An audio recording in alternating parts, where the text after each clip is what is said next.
Here is our schedule. Like, share, and subscribe.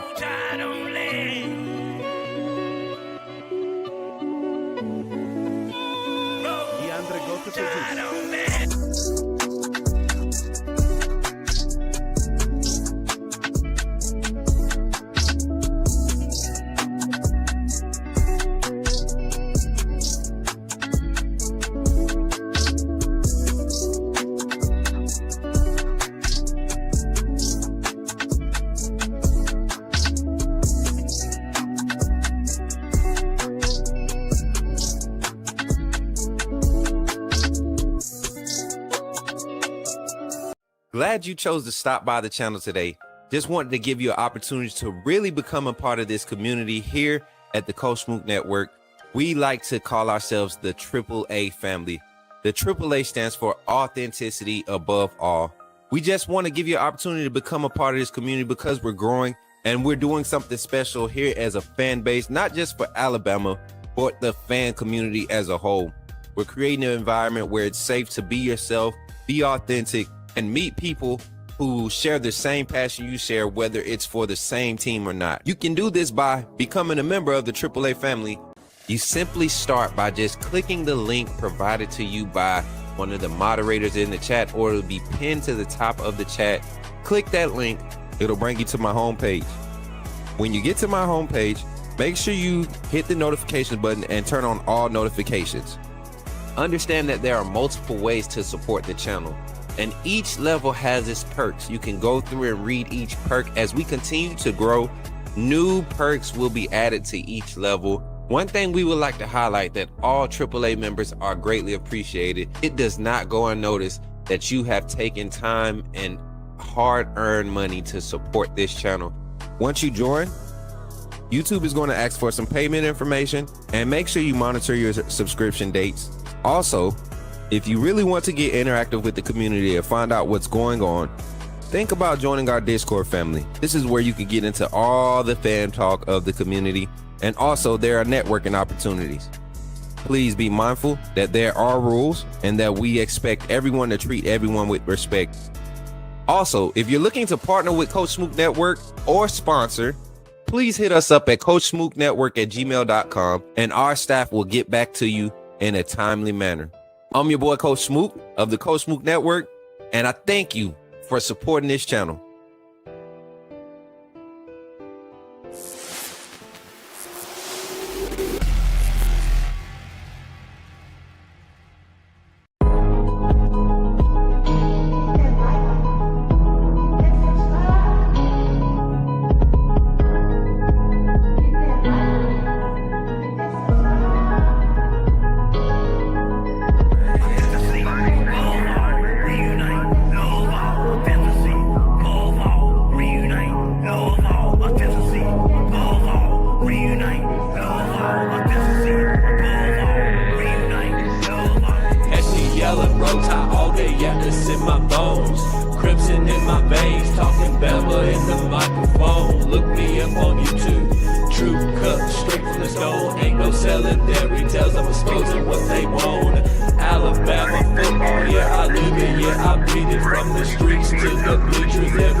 Saying, put me in the game, coach. In the game, put me in the game, coach. That's what they saying. Players and the staff are pulling up right now for today's scrimmage. Coach David Ballou in the front.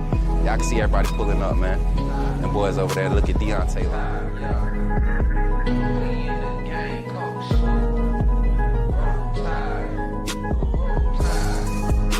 Hey, y'all, I'm walking out of Walmart. What's your name, bro? Man, my name Michael McKinney, man. I'm a true Alabama fan, and this man does a good job on his podcast. What's up, bro? Reviewing Alabama football. Keep doing what you're doing, man. Appreciate that, bro. Roll Tide, man. Let's go, Bama Nation. Lord have mercy. It's a Monday morning. It don't feel like it, do it? Do it feel like a Monday, chat?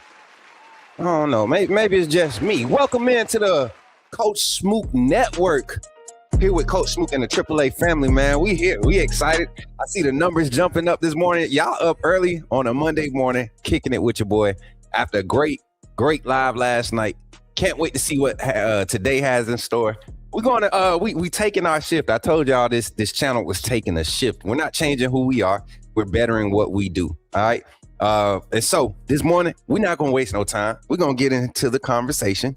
But before we do that, we got to get a roll call in, man. Like, what would I be if what type of person would I not be if I didn't acknowledge the people that literally make this channel, which is each and every one of you that's in the chat right now. We thank you all. Give yourself a hand clap, man.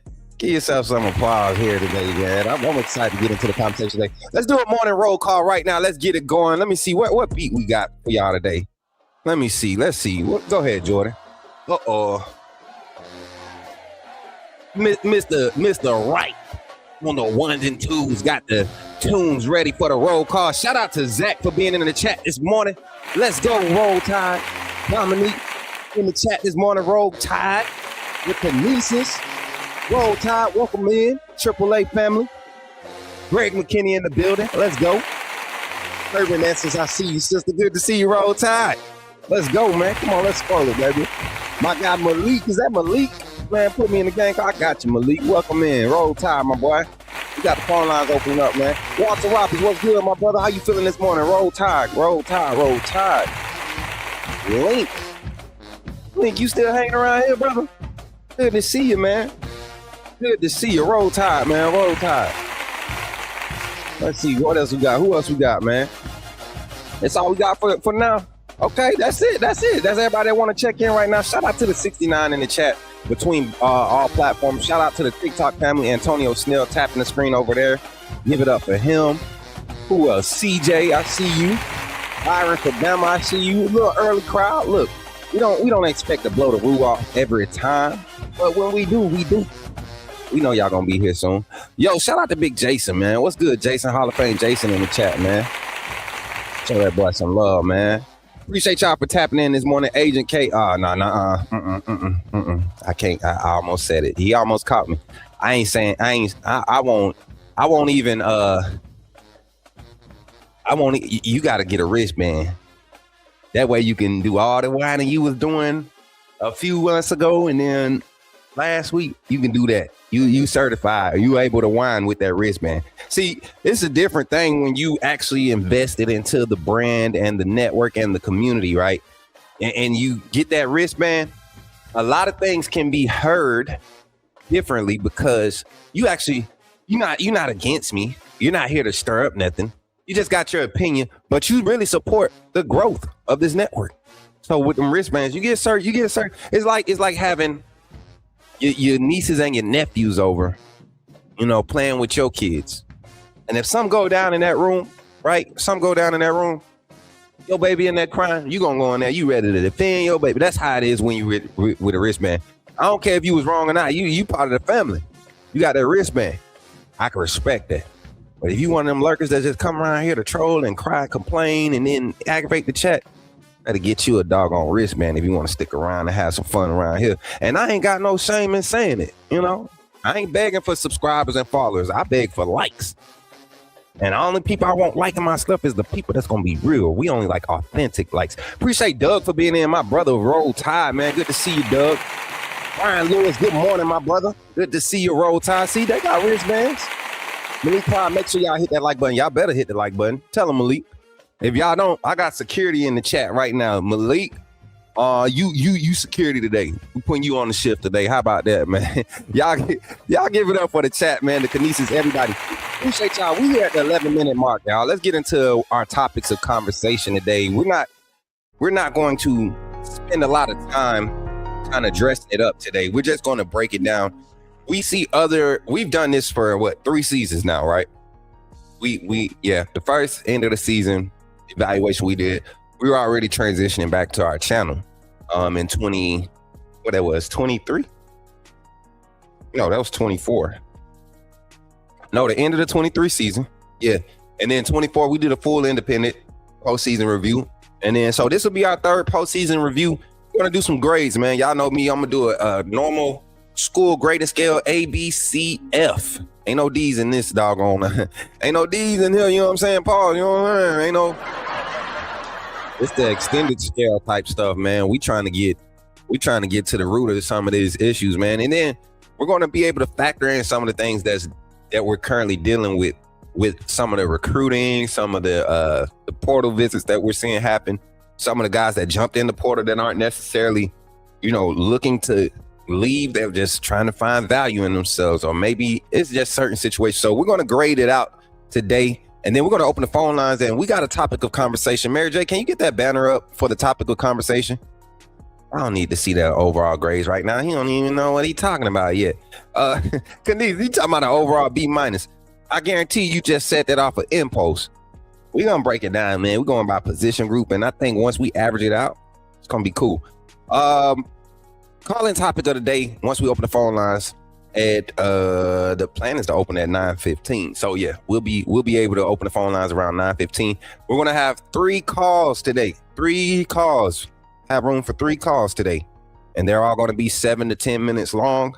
And when we have those callers, we ask that you be cognizant or aware of the time limit on the show today on the phone line. Call-in topic: what's one thing you would change about Alabama football heading into the 2027 season? Now, I know the season starts in fall of 26, but it's the 2027 season. That's why they label. I'm not going to insult y'all intelligence, y'all. I know y'all smart. I know y'all smart because y'all watching my channel. You know what I'm saying? If you here right now, you smart, because that means you ain't watching. I ain't going to do that today. It's a new year, y'all. So let's get into the conversation today, man. If you ready to get into that conversation, type it in the chat. Somebody say it. Let's get into it, baby. You talking about Jalen Milroe and the Pips? The perfect weak side linebacker, right? Put him next to the mic. It's not going to take us a lot of time, but I want to say that I'm excited about what. Okay, forgive me, my brother. What's on your mind? Oh, I'm good. I'm just feeling sorry for all the other content creators now that we have this mega star back in our presence. Give it up for yourselves, chat. Give it up for yourselves. Come on, applause, please. Thank you. Let's go. Turn that thing up a little bit. We need a little bit more volume on the applause, man. There we go. Thank you. All right, y'all. Here we go, man. Let's get into the conversation. First topic of the topic of conversation. We're grading Alabama's staff players, just the overall season, right? And we're going. By the time we get to the end of this show, hopefully we have like a good medium or good average of what we're talking about or our feels on the University of Alabama after this season. And of course, the topic of conversation. I can't wait to hear y'all's thoughts on what needs to be changed going into the 2027 season. All right, so I look at it now, and I check this out now, and let's start at the quarterback position. Y'all know we got to go there. We got to go there. That's the first spot I want to go to. I don't even want to play around. I just want to go ahead and kill all the narratives. I ain't going to say kill the narratives. I just want to go ahead and discourage some of your thought process that we had a good year or a great year from the quarterback position. You can look at the numbers of, total yards, passing yards in a game or in the season.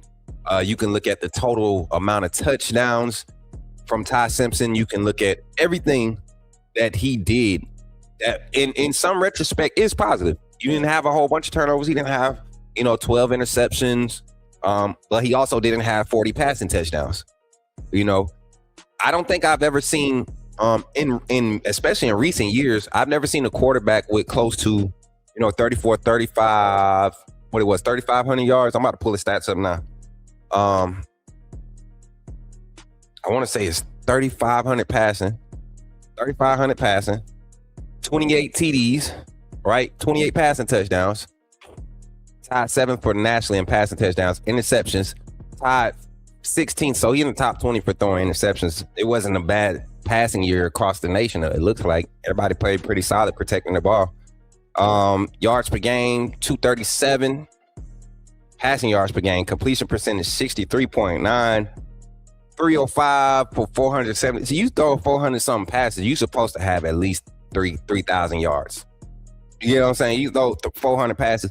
But imagine if Jalen Miro had threw the ball 200 more times. Let's not go there.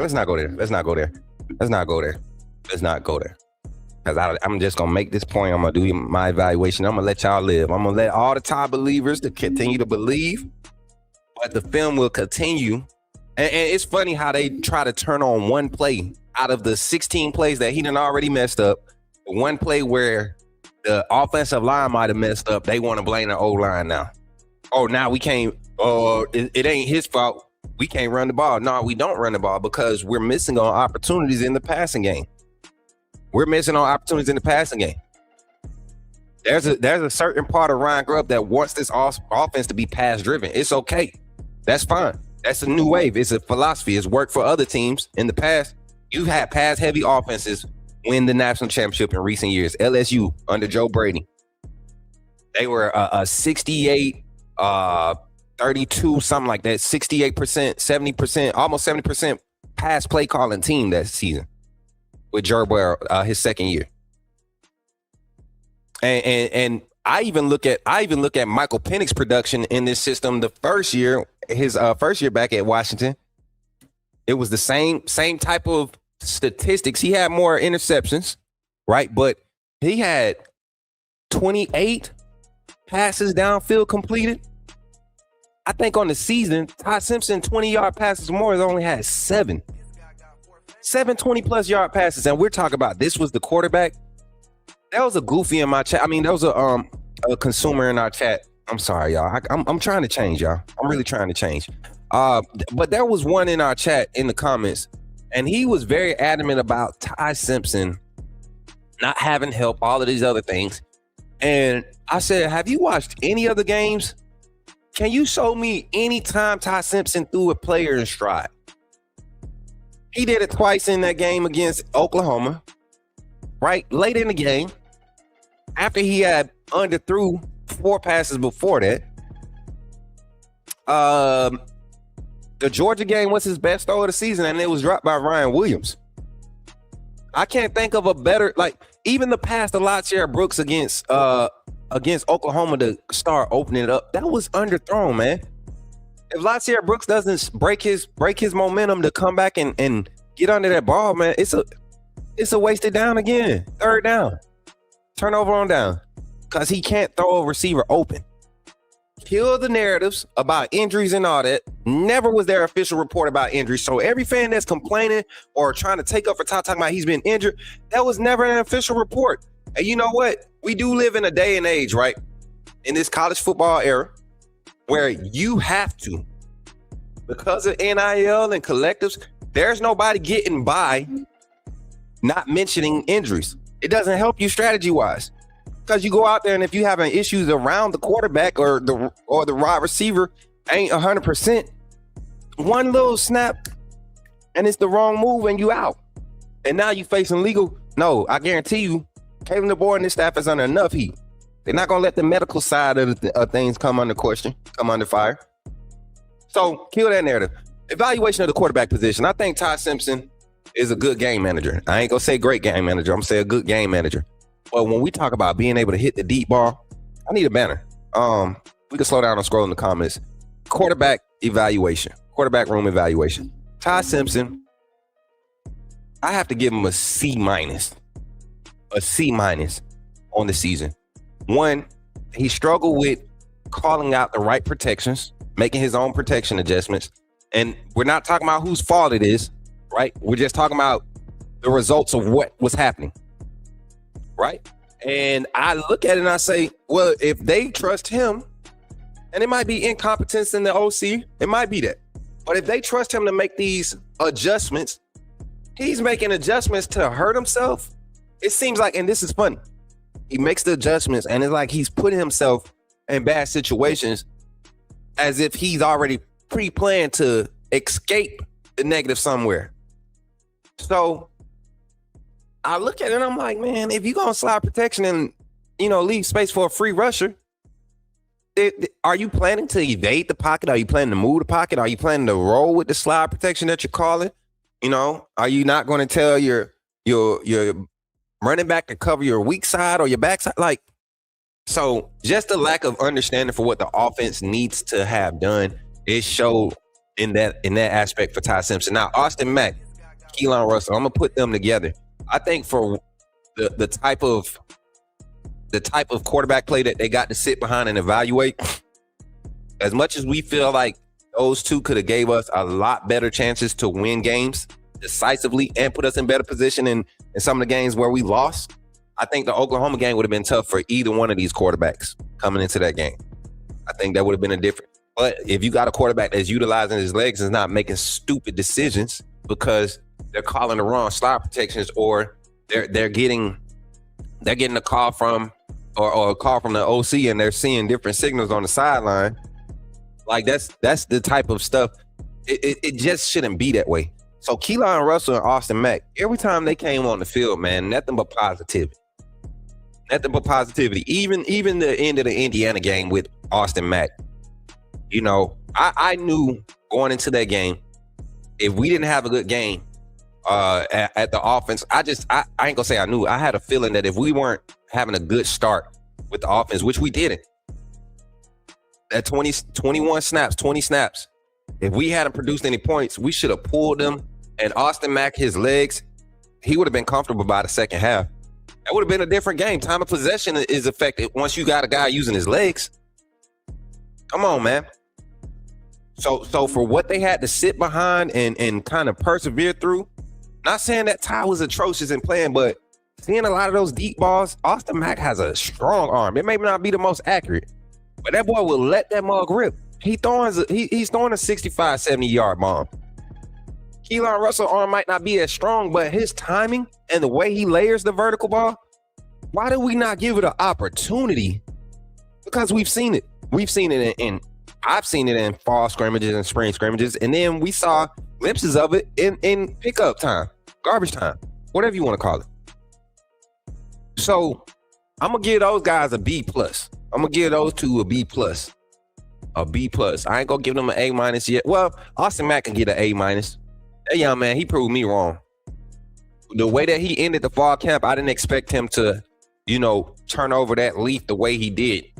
But apparently, and this is what I say about development, because I see other guys getting better in some of these spots, and then some guys just not. I look at the running back room. AK Deer, Daniel Hill got better as the year got along, man. The more we gave him touches. And we just kept going back to jam for what? He's beat up. He's hurt. He's not the most explosive back. He's not the fastest back. He's not the strongest back. Why are we depending on Jam Miller? I love Jam Miller. But if the young man is hurt, he had injuries. He's not just hurt. He had injuries. So quarterback position, overall grade. I'm going to give, like I said, you got an A- B+ with Austin Mack, Keelan Russell. And then I don't even want to give Ty a C-, man. I don't care what y'all say. Y'all could look at them bull crap stats, talking about 3,500 passing yards. He never made he made 2 game-changing plays throughout the whole season. You're telling me I'm supposed to be cool with a basic quarterback? We talk about the standard at Alabama. At least Jalen Milroe brought some excitement. Like, I mean, we didn't know what was going to happen with Jalen Milroe. Especially on dropbacks, we didn't know if he was going to run or pass. We knew if it didn't look comfortable to him, we knew he was going to run. Everybody talk about Ty Simpson. He didn't turn the ball over. Hell, a total of a negative out of the, 12 games, 13 games he started? 12 games in the regular season? 9 of those games, you end up with negative yardage in the rushing category? Double digits. Your negative rushes, your negative taking negative plays affect even the rushing stats in the season. So I can't be confident in Ty Simpson if he decides to come back. And for that, I don't care, man. 4th year, 5th year, 6th year. I've seen enough of what Ty is since he's been on campus, man. That mental block is going to be his Achilles. And I'm telling you, man, it's gonna be his Achilles heel, and it's gonna. If he don't find a way to get over that hump at the next level, he probably won't ever see a successful stretch. I think he's gonna be a good game managing quarterback, system quarterback, fit for a perfect system. But this man, golly, Kareem said, "Man, we're not even talking about the game." So overall quarterback room eval, we can go with a C. We're going to average it out to a C. We're going to average it out to the C. I average it out to a C. C+. Let's go C+. Because Ty Simpson's hurt. I don't even want to, I ain't going to say F. He wasn't trash. But we saw offense basic 2 years in a row now. At least last year was a lot more excitement. A lot more excitement. Maybe, and we can't say he was more consistent because he wasn't, man. We averaged more turnover on downs this year than we did last year. We won the time of possession more games last year than we did this year. I'm just saying. Let's move to the running back room. Let's go. We got to pick it up a little bit. I get touchy on that quarterback conversation. Running back room, running back eval. What we got today? I just look at it, and I'm not going to divide it up. I don't think the running backs were utilized enough. But for some of the assignments that they were given, especially in pass pro, we saw an early struggle with that department in the Alabama offense. Running back, pass pro, got to be improved. In that aspect, I think that was probably the worst running back pass pro as far as consistency I've seen at Alabama, and probably since the year we had to use Christian Leary as a running back with Bryce Young at quarterback. When we had to literally move a wide receiver to running back behind B-Rob, right? B-Rob was injured, and they would have to, come on, man. We just didn't have assets, but now you have 5 running backs, right? And if Dre Washington was that much of a liability in pass pro, why aren't we giving the young freshmen an opportunity to grow and make some mistakes and grow through those? Because AK Deer was aggressive in attacking the pass pro. Sometimes we're just making the wrong read. It's a learning process for a true freshman. Kevin Riley, not the biggest, but he was solid in pass pro, man. He would get ran over a few times, but I mean, what you expect? Kids, what? 5'11", 5'10", 185, 190, playing running back. That's not a big size. That's not the typical size of a running back you want in the SEC. He's more of the gadget type of piece, anyways. They showed flashes at times, but not consistent. Grubb get the offense going, and then all of a sudden he regresses in play calling 100%. That's the quarterbacks too, man. Like I said, I get where a lot of those play calls came from with Grubb, the heavy passing dosage we saw. Because if you look downfield on a lot of these misses, a lot of incompletes, a lot of times Simpson is evading out the pocket fast. There's plenty of opportunities for shots, throw guys open early in the snap. You dropping back, you waiting for 1,004 for what? Throw it at 1,002. 2 Mississippi. Throw it at 2.5, 2.8, like the rest of the quarterbacks across the country are doing.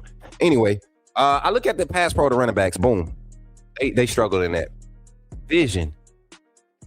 I just didn't see the assertiveness. I didn't see the intensity. We would see it. I mean, Richard Young came out, ran hard anytime they handed the ball off. I don't know why. He never got the real opportunity. Jam Miller was beat up all season. You could tell his eyes never looked like they were back in it since the concussion. Like, he just never looked like he was back in it. A.K. Deere showed promise. Kevin Riley showed promise. Daniel Hill he kept, you could see that he was feeling his way into the game. He was feeling his way into the mode of the game as he continued to get opportunities. Overall production, the run game was not productive.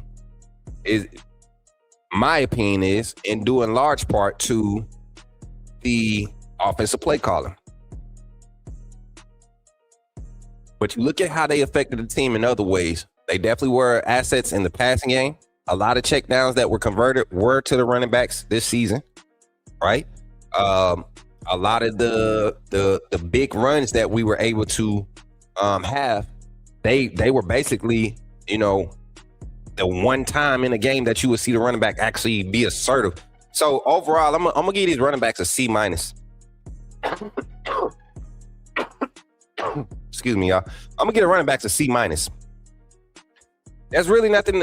There's no way around it. C-, and that's not bad when you talk about how they were utilized, right? But I do think they had opportunities to change the narrative and create value for themselves.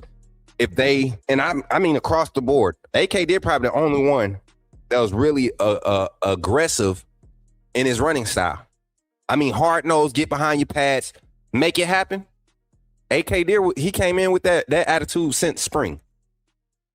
So I look at it, shout out to the 52 in the chat, man. We got 34 likes on the stream. Thank y'all for the 25 likes, reaching that 25 like goal. Don't forget, continue running up. Our new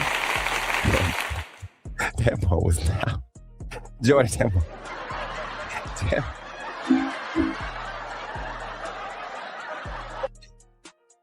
Chat, hold on, move the comment. Did y'all see me jump? Did y'all see me jump, bro? That jump was loud, bro. Dalton Smith, that's a doggone lie. It wasn't that he couldn't read the playbook. Richard Young stopped caring after they lied to him. That's what the truth is. Stop listening to these other panelists, man. I keep telling you, if you gonna come here, I'm that confident in what we say. All these other fakes, I'm not gonna do it. Running back room, C-. C-. C-. Gotta have better production. Gotta have more assertive backs, aggressive backs. Guys that's gonna run with some intensity. Guys that are gonna maintain a balance. I think for the level of play calling that we experienced, they did the best they could, right? Never got a chance to be comfortable. Never got a chance to really gather a rhythm. And even if we hadn't given guys like 3 or 4 reps in a row, if you just went on a tangent of run plays, let's say 5 run plays, you got 4 yards here from Daniel Hill and you get 2 yards from him. Then third down, you bring in AK Deere to give a look of, we're going to either power or we can get to the boundary with you, or we might play action off you because we got a receiving back in the field, a receiving back in, or we can go split back, bring in Daniel Hill and AK, or Daniel Hill and Kev. Now you got to look of, all right, who are they going to hand it to the power back, or is this, scat back going to be swinging out to the flats? Now your RPO, now your option stuff look real good. All your RPO stuff look real good because you got personnel that make you respect all the opportunities. Alabama's running back room is full of different skill sets. I don't think they were utilized enough. I will give them that. So I'm not going to give them an F because we did not have a run game, or we didn't have a productive run game. We didn't utilize it. So C-. Offensive line, man. Offensive line. Amidst of the personnel mismanagement and mishandling that I'm very, very, very vocal about, have been very vocal about since the beginning of time, since the staff pulled up. And somebody asked me in the chat, do I agree with Sharita? No. Because what she was complaining about, her argument was totally false. Auntie Rita on Twitter. It was totally false and inaccurate. The game she complained about Jaden Roberts not getting in, that was probably one of the offensive line's best games. Being honest. Offense, rushing and passing. Happened again. Iron Bowl. Didn't see an opportunity for him to go out and impact the run game because honestly, when we did hand the ball off in that game, we were getting solid production in the run game. We didn't run the ball enough. Once again, Jaden Roberts has struggled in pass pro since he's been on campus at Alabama. I'm not saying he's trash. Y'all know I love my nephew. He struggled with pass pro. That's why when they moved him from tackle to guard, it made sense. You put him in a smaller space. He's not having to cover that extended overhang area. But defenses started getting smart.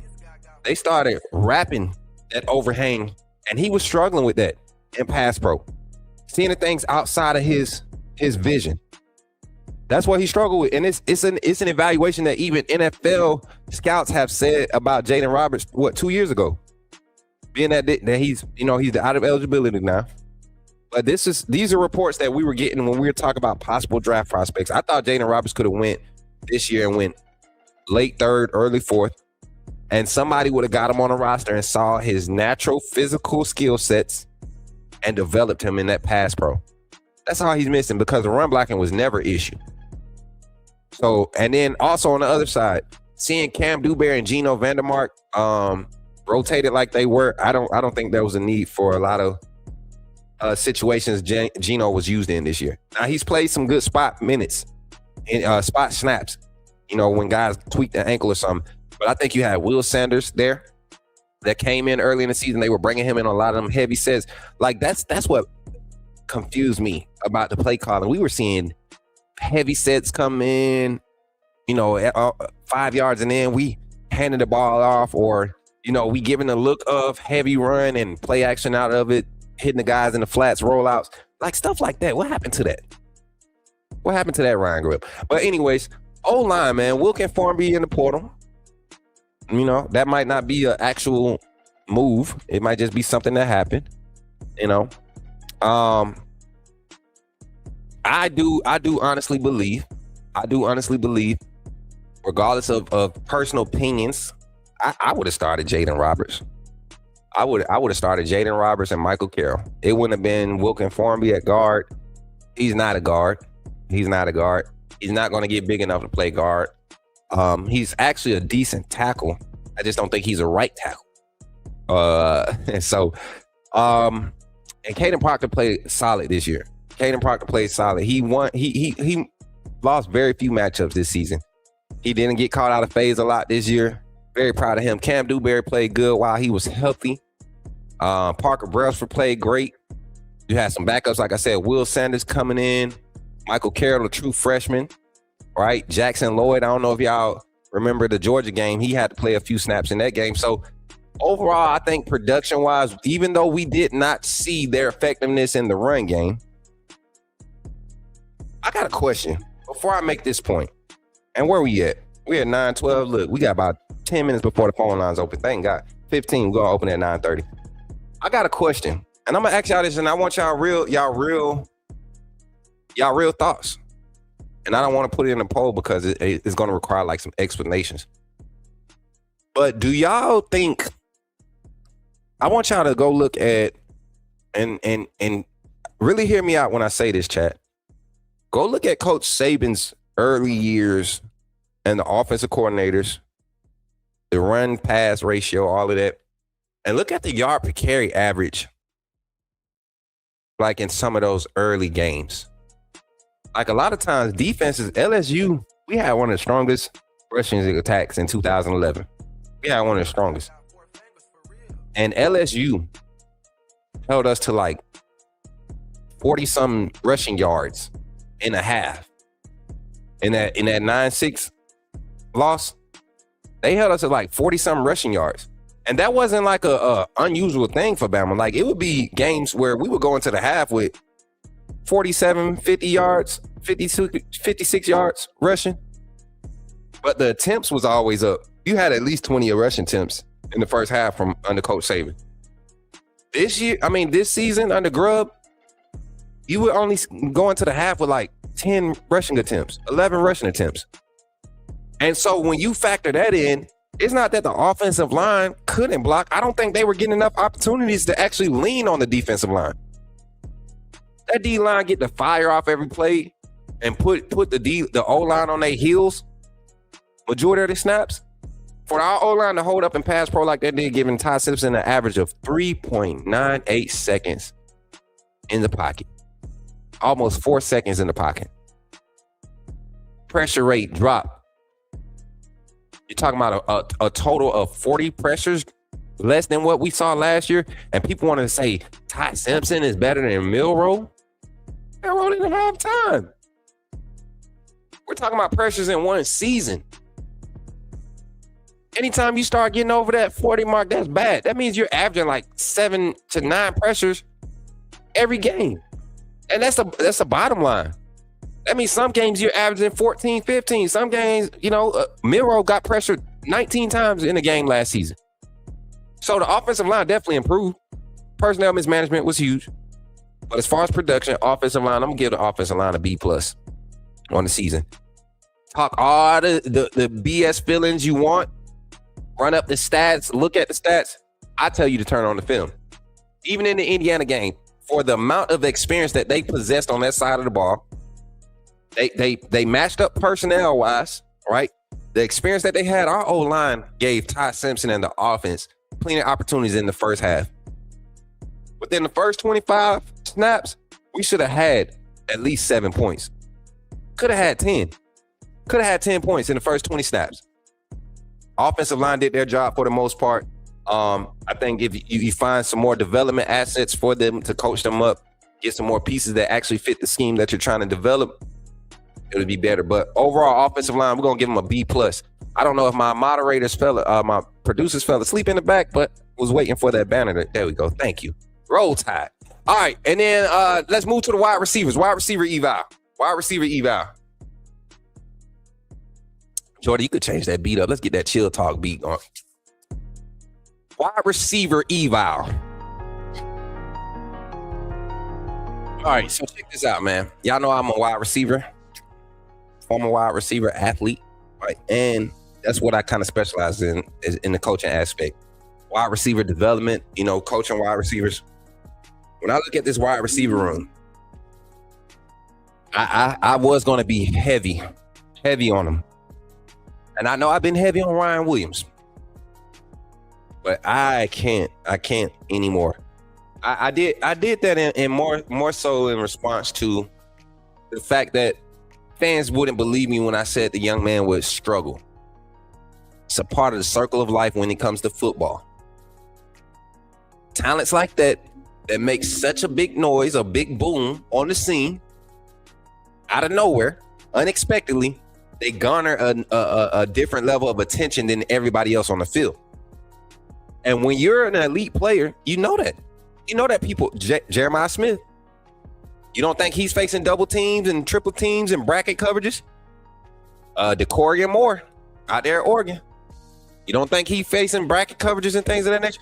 Like, it's other receivers on teams that deal with the same thing, and they don't have necessarily the same skill sets around them, quality guys around them like Ryan Williams had, right? Isaiah Horton, Jeremy Bernard, Rico Scott, Jalen Hale, Cole Adams. We didn't see those guys, but they were quality guys, highly rated guys coming out of high school. They have shown flashes during their time at Bama. during the Saban era, both and during this era. Rico Scott has been a great asset. So with things coming to a head like they are with the staff and how guys are hitting the portal looking for opportunities, you got to look at the wide receiver room and how underutilized or how ineffective they were able to be. Honestly, we got stats from the wide receiver room, but I'm willing to bet, and I haven't broken this down. I haven't thought of a way to even consider doing it. But I get in my mode, late at night, and I watch every Bama game, right? And I guarantee you, before the end of spring ball, I'm going to have a breakdown of how many passes were actually underthrown or missed by Ty Simpson with these wide receivers. And for them to be like with Jalen Milroe, a lot of receivers weren't going to come back and play behind or play with Milroe because they felt like he wasn't going to get better in the passing game. There are some players on this roster offensively that truly believe that if they can have a sure picture of who's going to be leading the offense or a good idea of who is between, they're not wasting another year playing with Ty. No disrespect to Ty, man, but you're not being the explosive game, explosive playmaker or creator that we need you to be.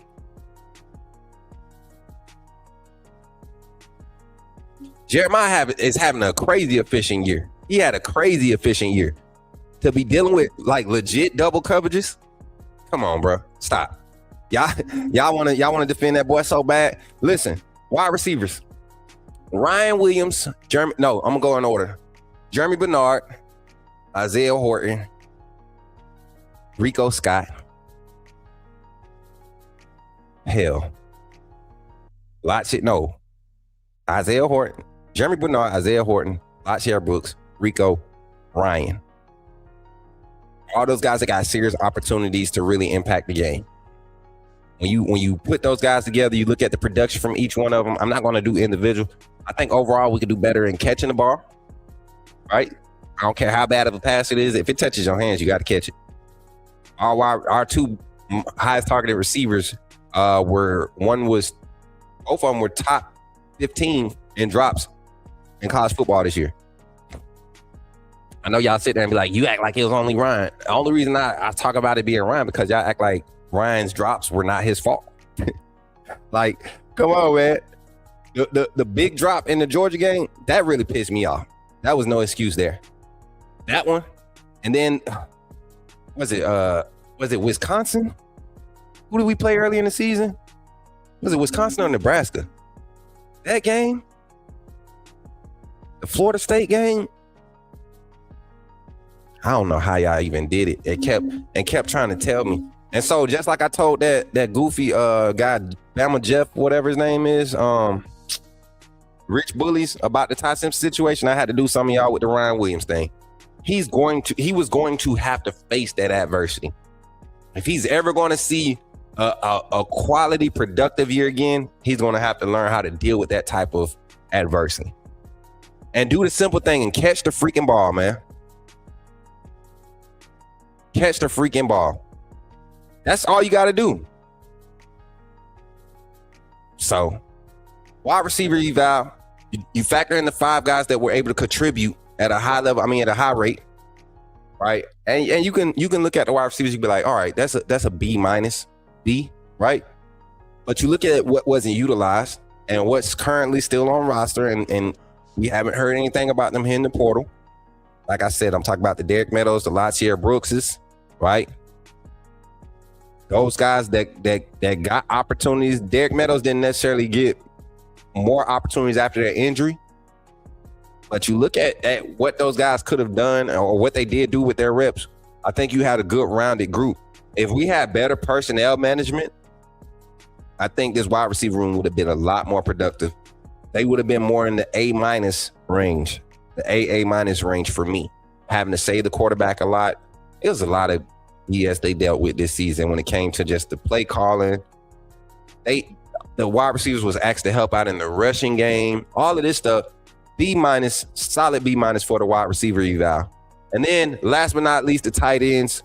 I'm gonna give this is not a simply thing. This is understanding what type of value we have at tight end. And even though the quarterback did not utilize it at a high rate, you can tell that the play calling was designed to create a lot of opportunities for the tight end. It was a lot of opportunities, especially when you saw Caleb Edwards or Josh Cuevas on a seam or breaking a corner route and they wide freaking open. Josh Cuevas, this last game against the game against Oklahoma, Josh Cuevas streaking on a corner route. Why are we not throwing it to him? You got a clean pocket. Instead, you want to force a check down past the line of the game. We on third and, I think it was 3rd and 2. You got a wide open touchdown. We're 17 yards from the end zone. Why you want to make it harder for yourself? Everybody knows the closer you get to the end zone, you get in the red zone, it gets tighter. It's harder to score. So when you have opportunity, you got to take it. Tight ends created. They had plenty of opportunities. They got overlooked. They did great in pass pro for the most part. Run blocking struggle early. You saw a total change around once we started seeing more of Jay Lindsey and Josh Cuevas. Danny Lewis got healthy for a few weeks at a time and was out there being physical in the run blocking. When Josh Cuevas went down, you saw Marshall Pritchett and Caleb Edwards in the receiving game. They were given opportunities, both of them catching bad passes, dropped one bad pass. It was a great overall season for the tight ends. Once again, being underutilized. And if this happens another season, I don't, just kind of off topic or kind of left field, I don't see a lot of tight ends looking to come and be a part of this system. The hope is that you get another, I forget his first name, but the Westover young man from Washington, the type of season he had, 60-something receptions. And then you had the second tight end, or no, was it 50-some receptions? It was like the 3rd leading receiver on the roster. And then the backup tight end had, another 20. So it's not that it can't be done. You just got to have a quarterback that can do it. Tight ends, I'm going to get a tight ends a B+ this season. B+ this season. I love what they did in the tight end room. I like the skill sets that they brought into the room. A lot of guys, Brody Dalton was somebody that I was excited about, came in for Troy. I thought he was going to get an opportunity, him and San Marco. I thought San Marco would get some fullback, H-back type reps. Didn't see that. Again, personnel mismanagement. I told y'all what it was yesterday. If you did not see the live yesterday, you didn't catch it live, you missed out. All right, that's going to be the end of that today. We're going to take our first break here, and when we come back, we're going to open the phone lines. We just did the offense today. We're going to do the defense. We'll probably do another live tonight. I wanted to do the whole thing, but that first position group, that quarterback conversation got me going. I appreciate y'all for tapping in again. Don't forget to like the stream. We got 68 in the chat on YouTube. Continue to tap that screen. And then on TikTok, I see y'all tapping the screen, man. Alabama. Alabama Richie, what's good, brother? With all the gifts. That boy Richie tapping in again, bro. That boy bringing the roses. Appreciate you, Richie. And then Spencer. Appreciate you, Spencer. Bama fan. I see you over there. Roll Tide. All right. Hey, appreciate y'all for tapping in. We'll be back right after these messages here on the Coach Smook Network. If you're not a member of the AAA family, you need to stop tripping and go ahead and get that wristband. And also shout out to our sponsors over at Walk On Sports Bistro and our Got One Scouting and Recruiting Network. We thank y'all for supporting us. Glad you chose to stop by the channel today. Just wanted to give you an opportunity to really become a part of this community here at the Coach Smook Network. We like to call ourselves the AAA family. The AAA stands for authenticity above all. We just want to give you an opportunity to become a part of this community because we're growing and we're doing something special here as a fan base, not just for Alabama, but the fan community as a whole. We're creating an environment where it's safe to be yourself, be authentic, and meet people who share the same passion you share, whether it's for the same team or not. You can do this by becoming a member of the AAA family. You simply start by just clicking the link provided to you by one of the moderators in the chat, or it'll be pinned to the top of the chat. Click that link. It'll bring you to my homepage. When you get to my homepage, make sure you hit the notification button and turn on all notifications. Understand that there are multiple ways to support the channel, and each level has its perks. You can go through and read each perk. As we continue to grow, new perks will be added to each level. One thing we would like to highlight that all AAA members are greatly appreciated. It does not go unnoticed that you have taken time and hard-earned money to support this channel. Once you join, YouTube is going to ask for some payment information, and make sure you monitor your subscription dates.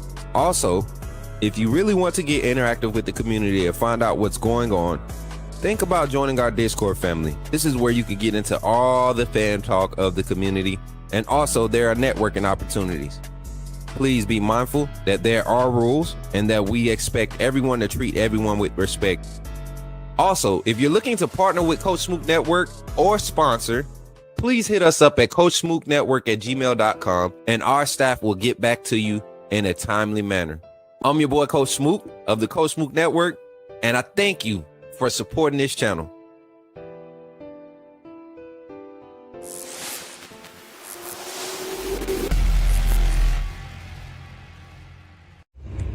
Remember, when you see me in the streets, holler at me. Say, put me in the game, Coach Smook. At Walk-On's Sports Bistro, the games are on, the food's delicious, and here you are always part of the team. Welcome to Walk-On Sports Bistro, where every day is game day. Whether it's a post-win celebration, drinks after work, or taking the fam for some made-from-scratch favorites, Walk-On's is your go-to for good times, craft beer and cocktails, and bold flavors for fans of all ages. From melty mozzarella logs to Hall of Fame level burgers. Stop by today or order online or in the app. Walk-On's Sports Bistro. Game on.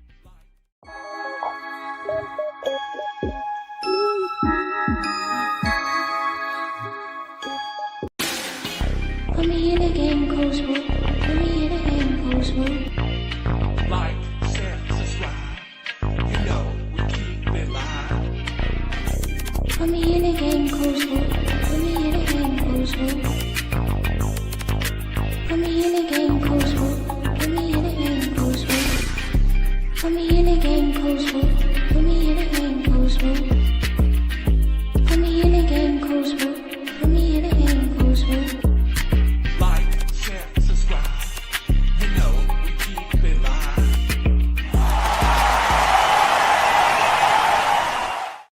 Yes, sir. Let's get it, man. Hey, phone line is about to be open here in 2 seconds.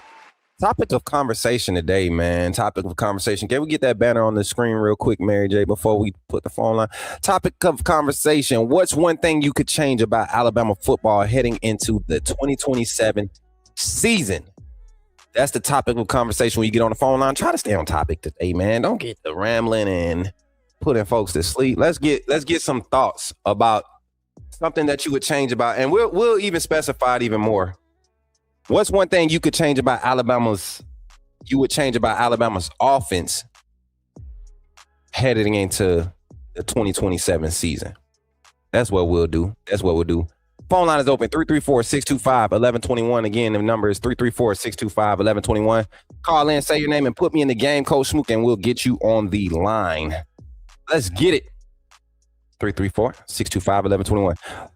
If I had while we wait for the first phone call, as soon as I was about to say something. Got a first call on the line. Call from Zach Willie. Yo, Zach, what's up, man? You in the game with Coach Smook? Talk to me, man. Hold on 1 second, Coach.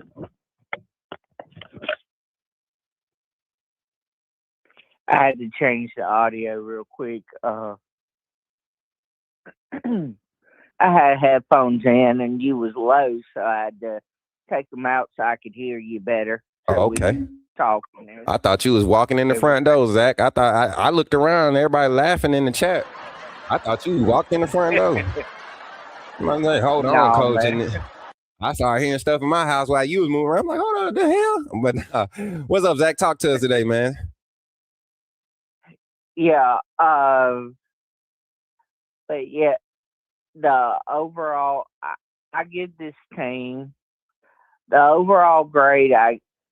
Offense, I'll give them a C plus, C minus, C minus. Yeah. For this season,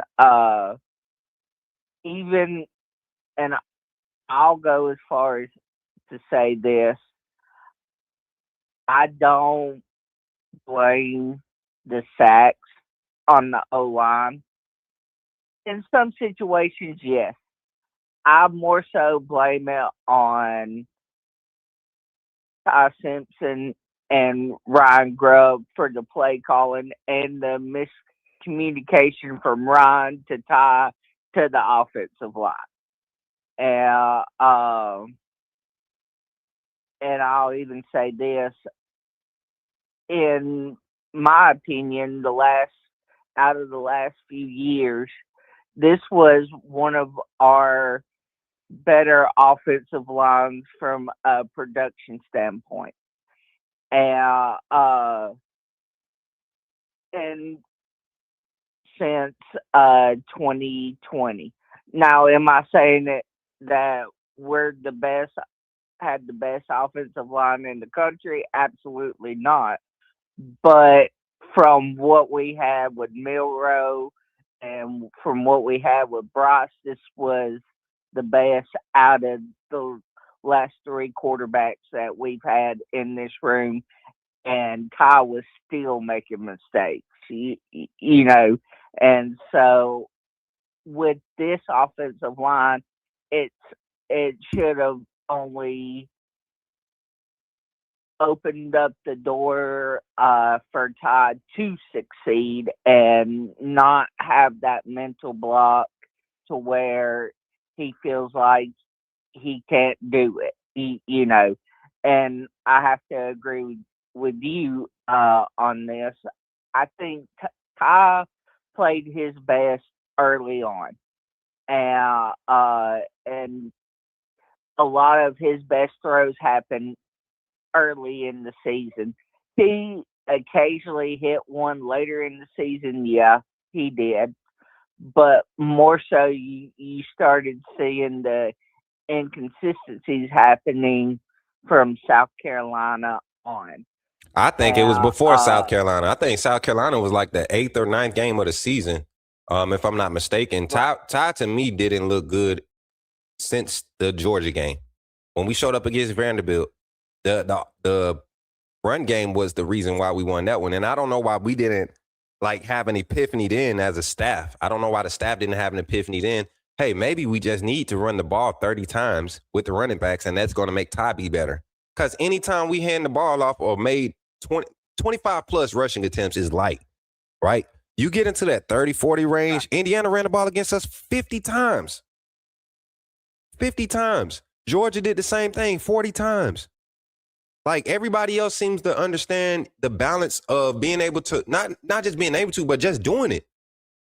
Not everybody has an explosive run game, but people are committed to running the ball. And that's why I laugh at fans that say we can't run the ball. No, we just don't. It ain't that we can't.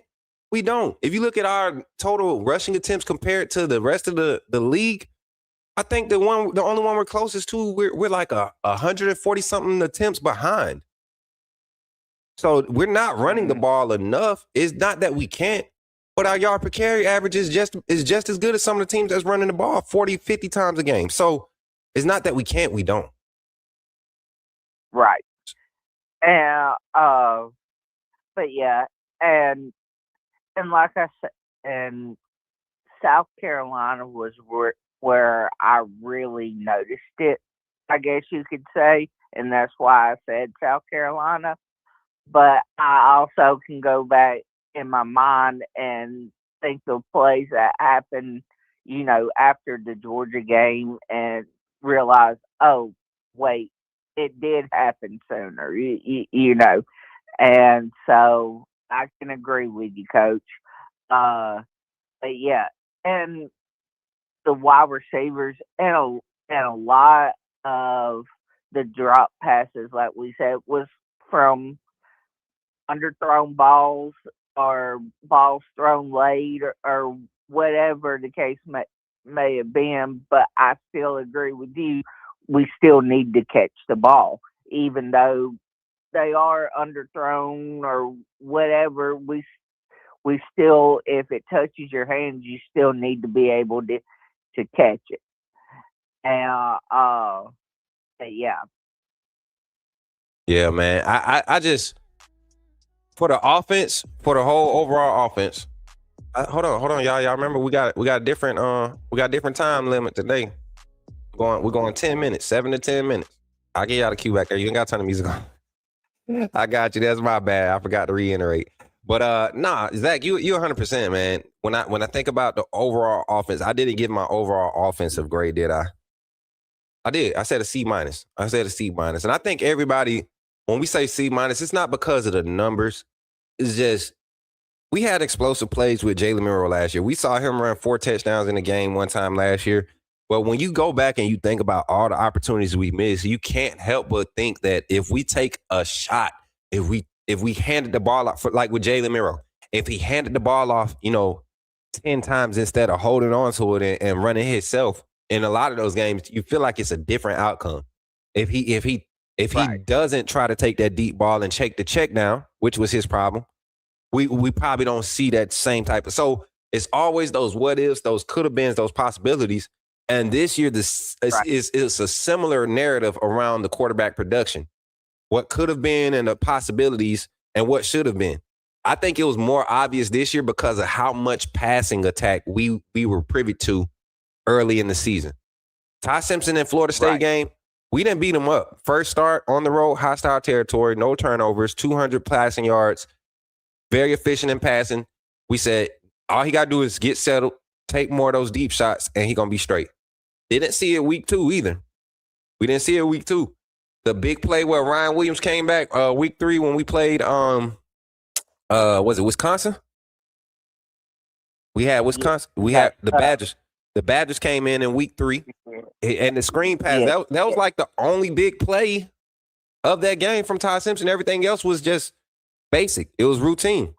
Nothing downfield for real. We weren't taking advantage of the one high safety look. They use a team that played 3 high. They'll put a cornerback in a safety depth, and they'll play like a match zone 3 all game. They fine with that. They gave us 1 high. Multiple snaps, and we didn't take advantage of it once. And did Grubb attack it? Go back and watch the Wisconsin game. There were opportunities for Ty Simpson to really work on timing and leading guys open downfield and all that stuff. And we never saw the progression. The Georgia game, when he took that shot to Ryan Williams, it was like one of those things where it was no other choice but to throw it to him because that's how wide open he was. Right. And that was a good ball. Ryan drops it. Why not let it go again? That's not on you, Ty. Why not let it go again? You didn't have to throw him open, but you could have threw Lotshare Brooks open that game against Georgia. You could have threw Jeremy Bernard open that game against Georgia. Same thing against Auburn in the Iron Bowl. So, and mind you, these are games that are 7 weeks apart? Georgia and Auburn? Yes. Come on, man. Like, we didn't see no improvement from Ty Simpson throughout the season. He stayed exactly what he was. Consistently average. That's all it was, and it's okay. Some people ain't got it in them. Everybody ain't built to be game changers. We have to. I believe we have a for sure game changer on this doggone roster in Keelan Russell. Final thought, Zach. You got 20 seconds before we gotta get it. Go ahead and open the phone line. 205. You can call back, and 256.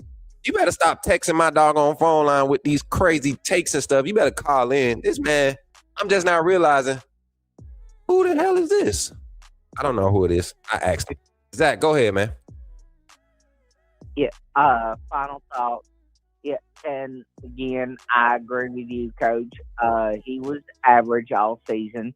We do have players on this team that want to be players and want to win and have that dog in them. We just didn't utilize them this season. Roll Tide.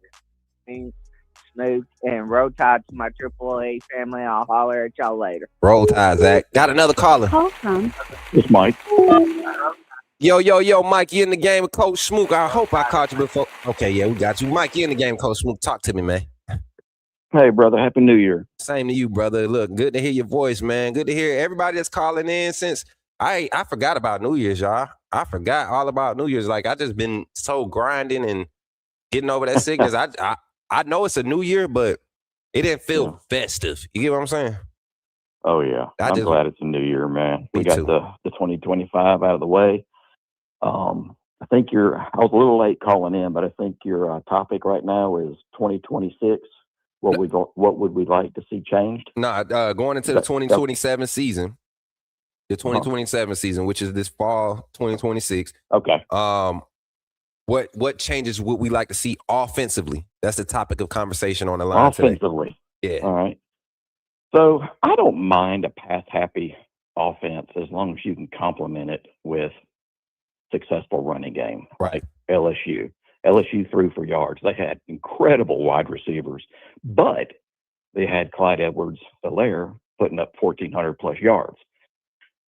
I'm fine with their concepts as long as we can get better on the offensive line. I don't know about this O-line coach. If you look at him on Wikipedia, he's like at a place for a year, then he's gone. He's there for 2 years, then he's gone. Repeat. Is he getting fired? I don't know. So I think he's number one. Cap, I gotta help you out. Cap hasn't been fired from any job, and if you look at every job he's taken, it's been kind of like a step up each time. The university or the program that he's being a part of is usually at a higher level, and it's usually a bad team that he's having to help reshape. So he got a lot of credit for making a bad Baylor offensive line for 2 years before he got there. The year he gets there, they stats increase, rushing yards, all this stuff. The run game is talked about. I want to say 2021-ish. While he was at Baylor, I don't have the breakdown for Cap in front of me, but I think it was 21 and 22 he was at Baylor. And that's all you got to do is go look at their running stats. They pass heavy too, but their run game averaging 5.3 yards per carry throughout the season, at the end of the season. That's a good number. But you can win. You get what I'm saying? You can win with that. But they didn't have a crazy high volume of rushing attempts either. They just had an efficient run game. They would average 28, 29 carries a game. And then they would turn around and throw the ball, 35, 40 times. And everything was built off of the zone run blocking scheme. I know Kalen DeBoer and Ryan Grubb want to use this pin and pull system to get big linemen out of space against smaller guys. But defensive coordinators recruiting for defenses at the Power 4 level, they're not wasting time going and get these big old slow moving guys. They're going to get those guys that can shoot gaps, chase down guys from behind, get in the backfield, disrupt. And that's why you got to be able to run zone scheme, because that's when you get to put bodies on bodies. Your weight of your offensive line, you're a running back behind this pass, that extra 6 tight end or H-back in the backfield, that's what's going to help. So Cap was supposed to come in and help develop the zone run blocking scheme. We haven't been using it at all. Mm-hmm. So I'm not one of these guys that's in a big hurry to say, all I'm trying to say is I'm not necessarily saying he needs to be fired. There needs to be a serious evaluation by DeBoer, because everything goes to him. Yep. On who needs to come back, who needs to go, and his job after next season, depending on how we do, will be in jeopardy if it bombs. I'm willing to give people a chance, because he had to come in under a tough situation following Saban, not necessarily his type of players, and it takes time. When I lose to Cole Adams, he was like, in my mind, he was like our Hunter Renfrow kind of guy, possession. Mm-hmm. It's like the brother had glue on his hands. Did he run a 4.340? Didn't have to. He was quick enough. He just knew how to get open. It's that part. You see these players, and it's like, golly, he's going, am I losing sleep over Formby? Not really. It's just transition. I think we just need to be patient. Next season's going to be the key. We got to fix the run game, so it's people just can't tee off on our quarterback. I'm excited about Keelan, because I can't help but to think he's going to be the guy. And I think he's pretty darn mobile and shifty, which is going to help to elude the pass rush. Outside of that, I think we got a lot of the pieces coming in as freshmen that can probably come in right away and help. Can't wait to see Crowell. So I think we just got to fine-tune what they've got working. The only thing that irritates me about the past season, it seems like no matter who you got, you can't change it. So you got to work with what you got and try to improve. And the great coaches can do that. I didn't see improvement on the line. I didn't see improvement with the run game. And it's like Grubb coaches out of this small little box of plays.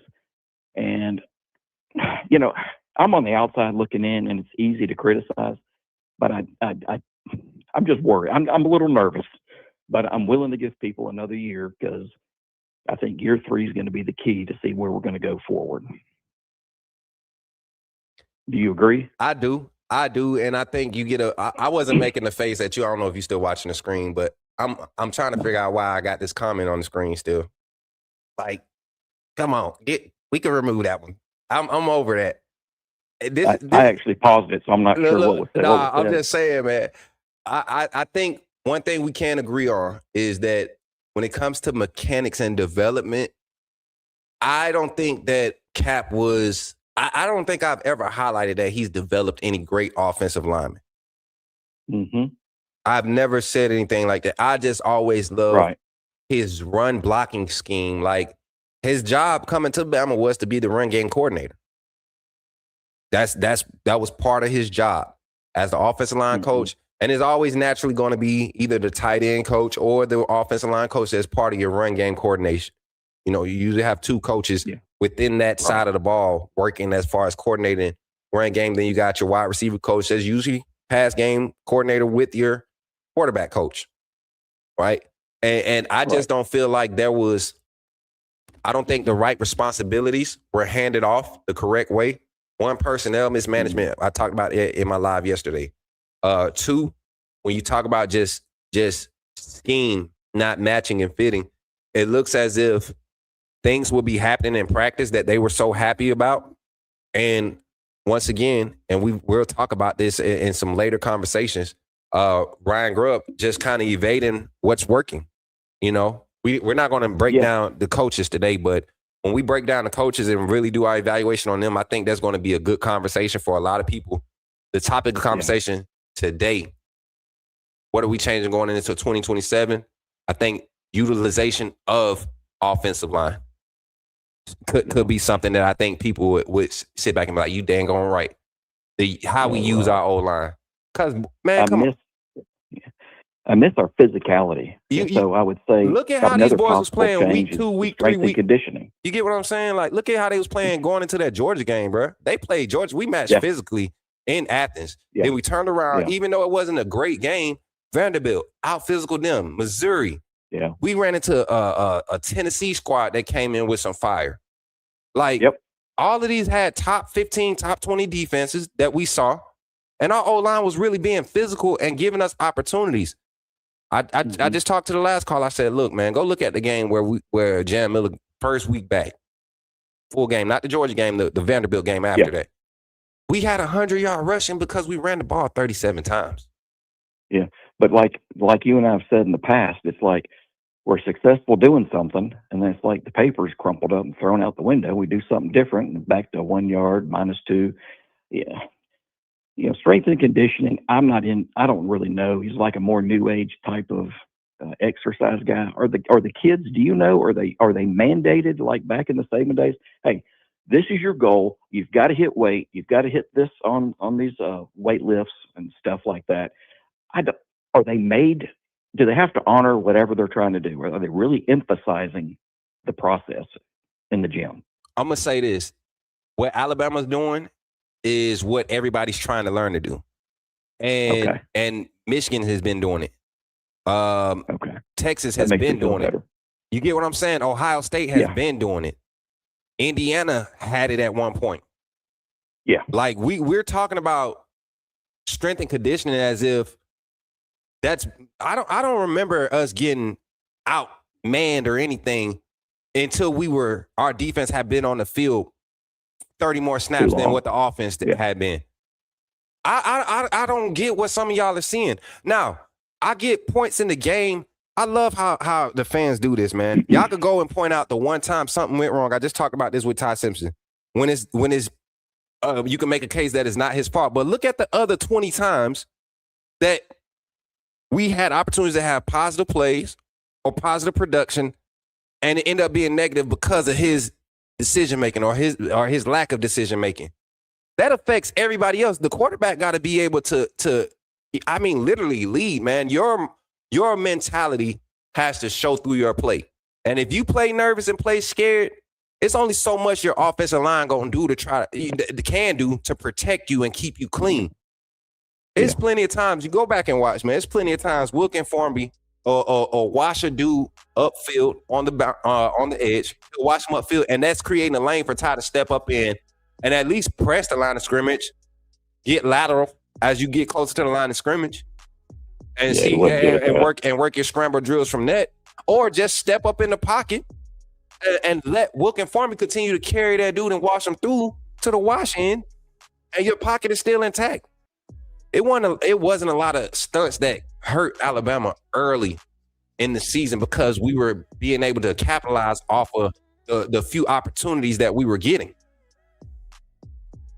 The more competent defensive coordinators we started playing against, they started seeing, man, all we got to do is act like we about to break that pocket right there, or act like we got pressure over here. He gonna get happy feet. And sure enough, that's what it was. So for everybody wanting to blame strength and conditioning because we can't run the ball, no, it's easy to hone in on putting 6 or 7 in the box, knowing that no matter what they do, if they run it, we prepared for it, but we don't think the quarterback can complete a pass against our coverage on the back end. That's literally what people did to us from week 6 all the way to that doggone Indiana game. And for some reason, our QB nor our OC could see it or get with the program and make the right adjustments. Final thoughts, man. We got 30 seconds before we open this phone line back up. Yeah, I'm hoping for a great season next year 2 making the playoffs. That's a win. It sucks the way we lost because we lost to a very much better team than I was expecting. It was like vintage Saban era. But at the end of the day, 3 years is going to be a very critical point, in my opinion.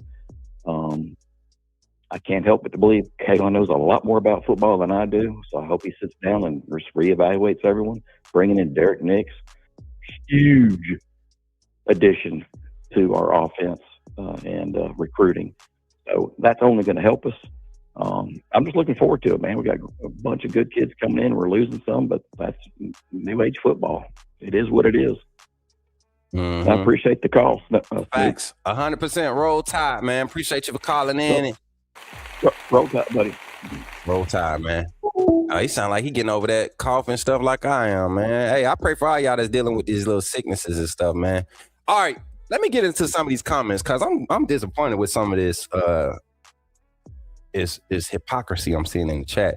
Eddie Wesley with the $4.99 super chat. Let me go ahead and be appreciative for the super chat, but I gotta shoot. Can we get that up, Amanda? Can we get the $4.99 super chat up, please?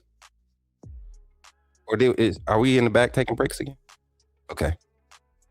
We need a more intense strength and conditioning program ASAP.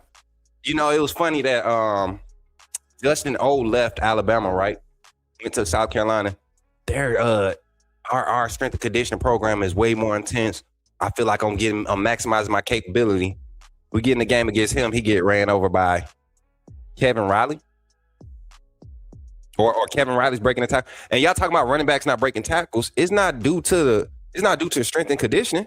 It's them being hesitant. They're not getting the opportunity to get in the rhythm. They're not getting behind their pads and being assertive. Him being that other dude, y'all know they older. They got some big old grown solid bodies, but they don't hesitate when they get the handoff. And they get just as effective running from the shotgun handoffs to under center, everything. They just run with intensity. When Daniel Hill, A.K. Dare was in the game, those runs by them throughout the last 5-6 weeks, if we would have leaned on that at least 7 to 10 times a game, guarantee you, it has nothing to do with strength and conditioning program. Y'all complain about strength and conditioning, but look at the type of recoveries from injuries that we had coming into the season. Look at how many guys came back. And look at how they performed. Deontay Lawson is a direct reflection of what this strength and conditioning program does. You're talking about somebody, Tim Keenan. Guys that were here during the old Saban era and we're dealing with some of the pushback to bring in some of the nuances of college football or sports medicine.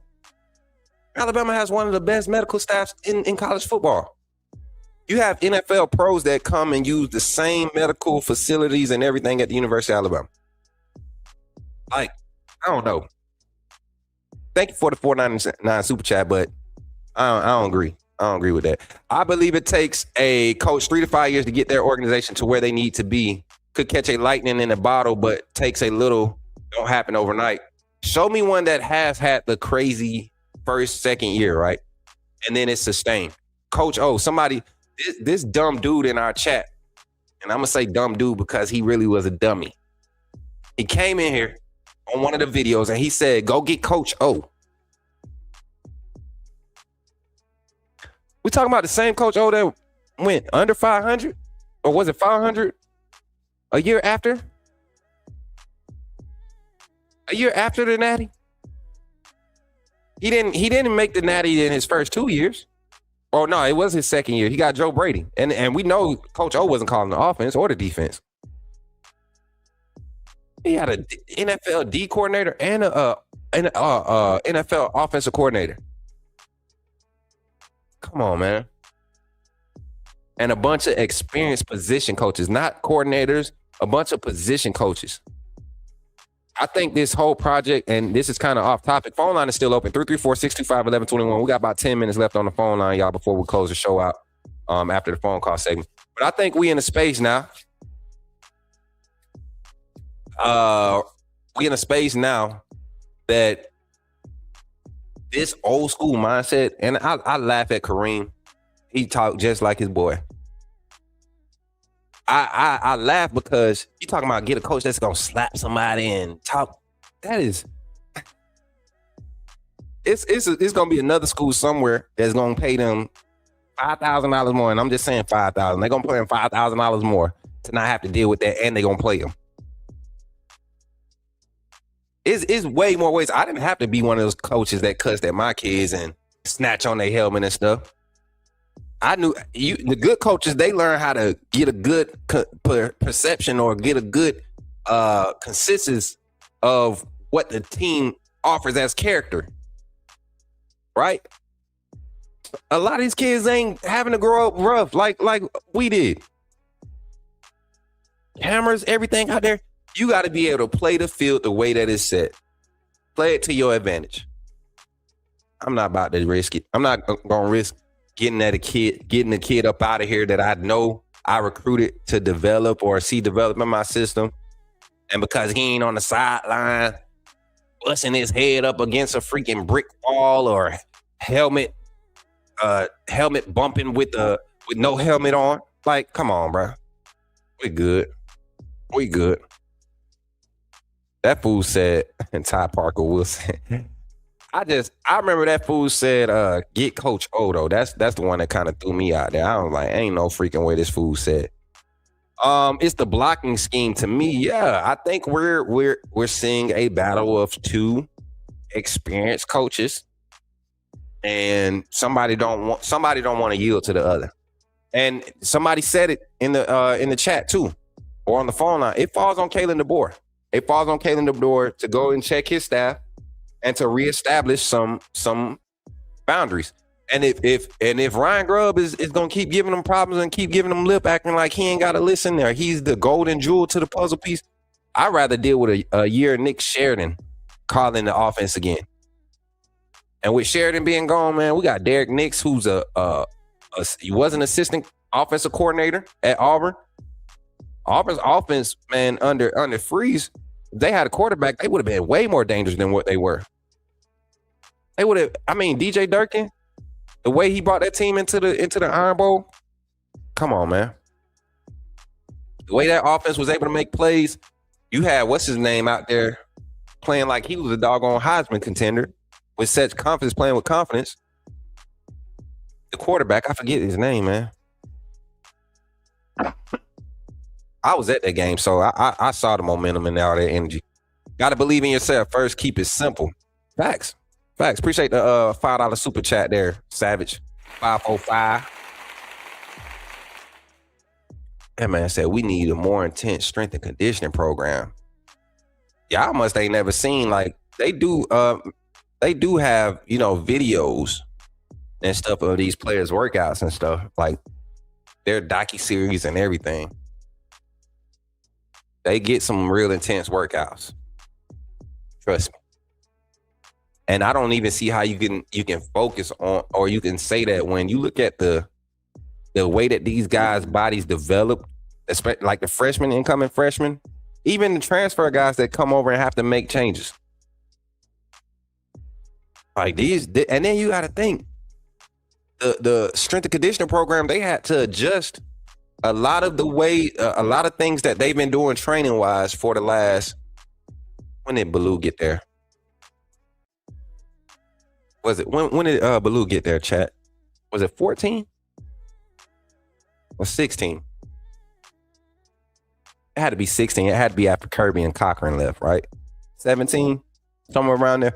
But you got to think, that's almost about almost a decade we were coming up on of this new strength and conditioning staff. And when Cochran left, that's the first thing everybody was happy about. Oh man, no injuries, but now y'all want him back on the sideline. Y'all want him this and that.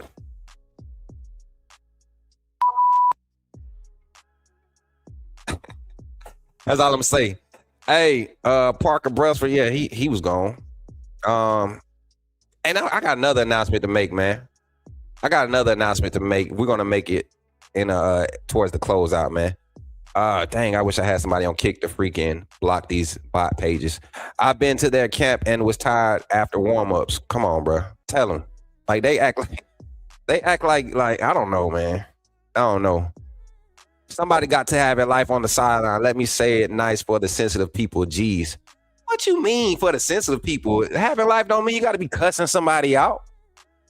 What type of life you want? I don't like over emotional players that's into all the antics and stuff. A big play happened, everybody congratulate, boom, boom, boom. We in an intense moment. I need everybody eyes on the field. That's it. I don't care to have all that noise. I want everybody watching their position. I don't care if you third, fourth, fifth string, walk on, whatever position. And that's what I'm saying. The sideline coaches need to have control of that. That's not even Kalen DeBoer's demeanor. You don't need all that crazy stuff. I didn't see nobody on Indiana's sideline, the players doing all the extra celebrating, all that stuff for no reason. Auburn game, when we needed that stop it going into the fourth quarter, the sidelines was hype. When Cam Calhoun got ejected out the game, the sidelines got hype. You know, he walked up and down that sideline bringing that energy. We've seen other players do it. I don't know, man. Maybe we just see what we want to see, I guess. And that's another thing, Jason, to that guy that, oh, y'all, let's hurry up. Where we at, 1:30? Bet that. Let's get ready to get up off this phone line. So no more phone calls today. That's going to be it for the phone call segment. Today we talked about things we would like to see change going into the 2026 fall 2027 season. And y'all stated y'all comments. We'll be back right after this little infomercial break, and then we'll close out the show. Thank y'all for tapping in again. And remember, when you see me in the streets, holler at me. And join the AAA family like this. Glad you chose to stop by the channel today. Just wanted to give you an opportunity to really become a part of this community here at the Coach Smook Network. We like to call ourselves the AAA family. The AAA stands for authenticity above all. We just want to give you an opportunity to become a part of this community because we're growing and we're doing something special here as a fan base, not just for Alabama, but the fan community as a whole. We're creating an environment where it's safe to be yourself, be authentic, and meet people who share the same passion you share, whether it's for the same team or not. You can do this by becoming a member of the AAA family. You simply start by just clicking the link provided to you by one of the moderators in the chat, or it'll be pinned to the top of the chat. Click that link. It'll bring you to my homepage. When you get to my homepage, make sure you hit the notification button and turn on all notifications. Understand that there are multiple ways to support the channel, and each level has its perks. You can go through and read each perk. As we continue to grow, new perks will be added to each level. One thing we would like to highlight that all AAA members are greatly appreciated. It does not go unnoticed that you have taken time and hard-earned money to support this channel. Once you join, YouTube is going to ask for some payment information, and make sure you monitor your subscription dates. Also, if you really want to get interactive with the community and find out what's going on, think about joining our Discord family. This is where you can get into all the fan talk of the community, and also there are networking opportunities. Please be mindful that there are rules and that we expect everyone to treat everyone with respect. Also, if you're looking to partner with Coach Smook Network or sponsor, please hit us up at coachsmooknetwork@gmail.com and our staff will get back to you in a timely manner. I'm your boy, Coach Smook of the Coach Smook Network, and I thank you for supporting this channel.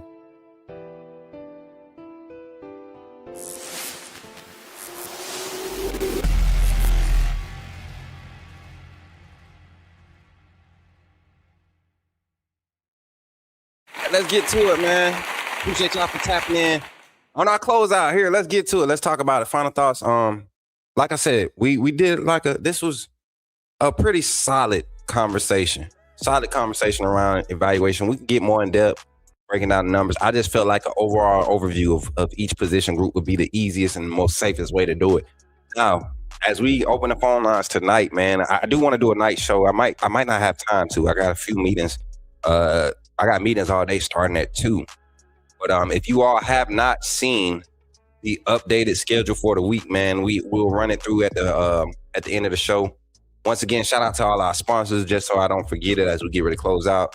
Walk-Ons, Urban Streetwear and Apparel, Man of Standard Executive Security, Helping Hands LLC, Got One, Scouting and Recruiting Network, and then most of all, the AAA members with wristbands. The AAA members with wristbands. Y'all know what? I gotta say this. I think overall for the offense this year, the amount of disconnects we saw in big moments is probably the primary reason for my concern. I'm not discouraged about how the season ended. I'm not discouraged about the record, but I do feel like that more people are going to pick up on tendencies going into next season, which is, to me, is the turnover year, right? The year that you want to see everything kind of finally start to be consistent. Kind of like what we saw from Coach Saban. You want to see the level of consistency that we saw leaving Washington with Kalen DeBoer, right? You want to see that in the third year.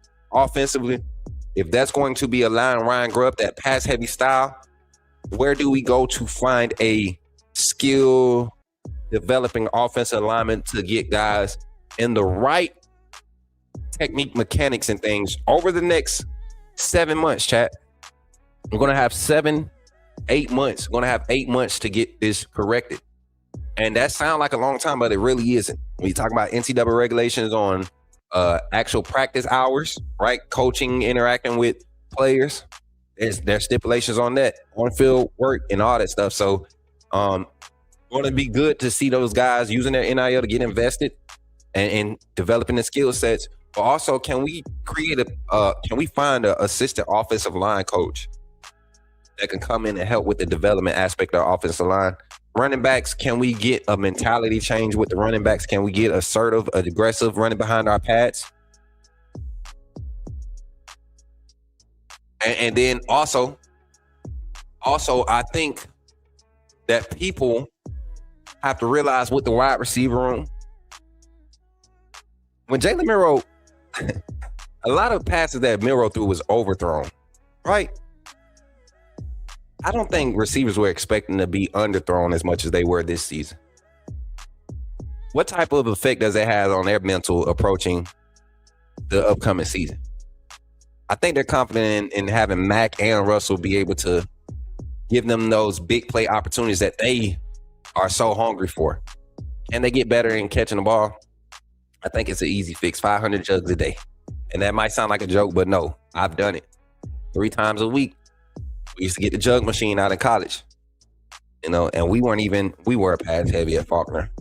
We were really pass heavy. That's how I ended up being on the field my freshman year. Came in projected as a red shirt. They were going to red shirt me. I was too small. 6'2", 160. Out there dogging. Messed around, got in that weight program. Came to fall camp. I put on 9 pounds in 3 weeks. And the first week, first game of the season, 2 of my teammates got hurt, man. Got pulled up. And I got hurt week 4, high ankle sprain. And that was basically the end of my college career. I was immature. I should have stayed and listened to coach. I didn't understand any of that at that point, man. I was a freshman in college. I liked football. I love the game. I didn't understand the rules. I didn't understand terminology all the way yet. I was still learning these things. So when they told me I was going redshirt, I knew what redshirt meant. They kind of broke it down for me. But I didn't understand like why they were redshirting me. They saw value in me. They wanted to save me. I think they saw that, another year of development, it would be hard for them to keep me there for like a third year or fourth year. I probably could have did then, playing at the NAIA level. Back then, they didn't mess with your eligibility. I don't think it does anymore now. So I probably could have played 2 years there, transferred. I know schools that were looking at us heavy used to come and watch our practices, man. Scouts used to watch our practices from like UAB, UTEP, when their program was getting started early during that time.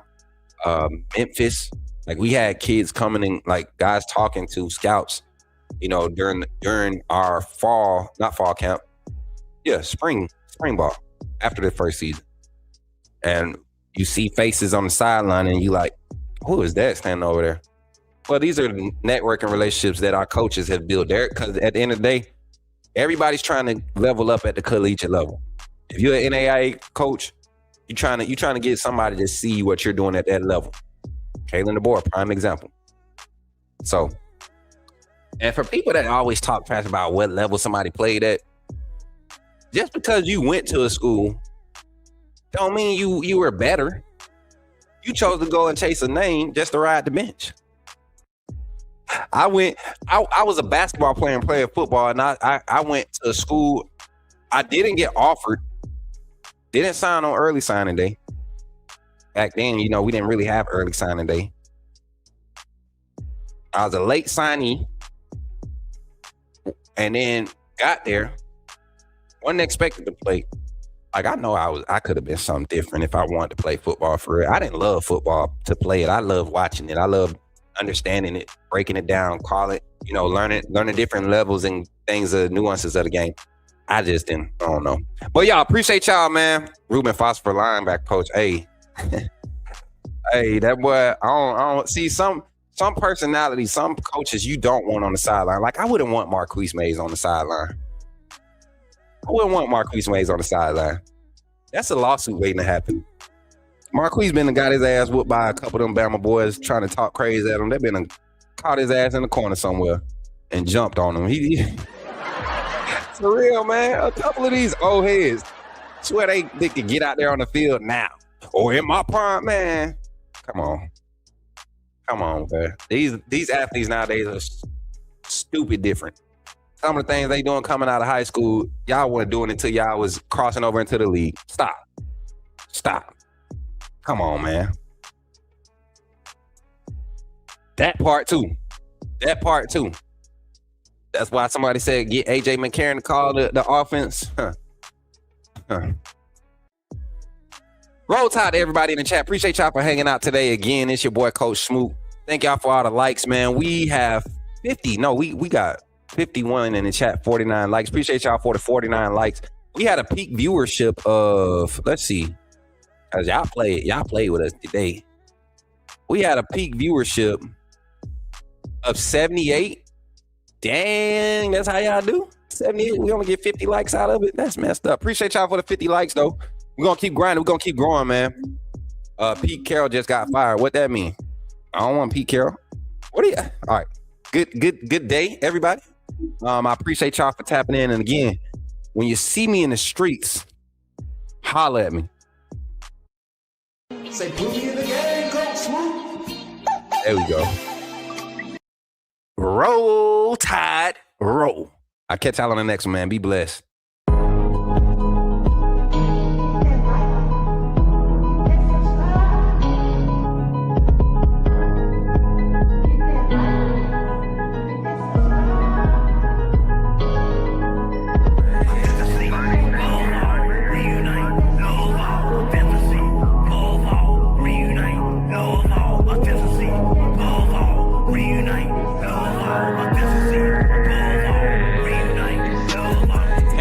yellow, roll tie all day, yeah, it's in my bones. Crimson in my veins, talking Bama in the microphone. Look me up on YouTube. True cut, straight from the stone. Ain't no selling their retails, I'm exposing what they want. Alabama football, yeah, I live it, yeah, I breathe it. From the streets to the bleachers, every angle, yeah, I see it, film, study, so militant. I ain't guessing a thing. Break it down, every snap is like a coach of the team. Authenticity above all, that's where I stand. If you ain't a real fan, you'll fail with the fan. They tried to box me in, and I keep it though off the frame. Turn the pressure into power, put my stamp on the game. Put me in the game, coach, in the game. Put me in the game, coach, Smook, that's what they saying. Put me in the game, coach, in the game. Put me in the game, coach, that's what they saying. Players and the staff are pulling up right now for today's scrimmage. Coach David Ballou in the front. Y'all can see everybody pulling up, man. And boys over there, look at Deontay.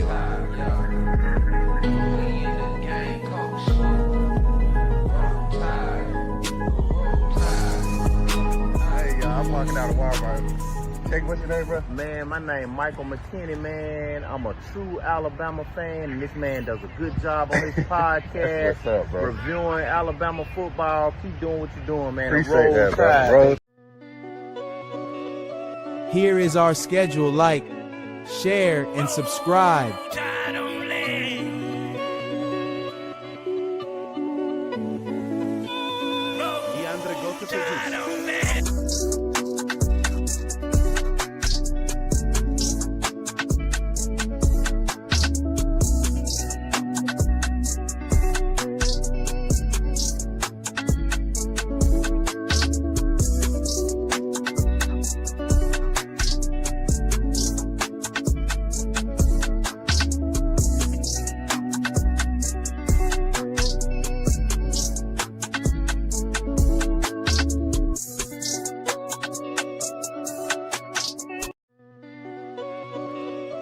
Here is our schedule. Like, share, and subscribe. Chattin.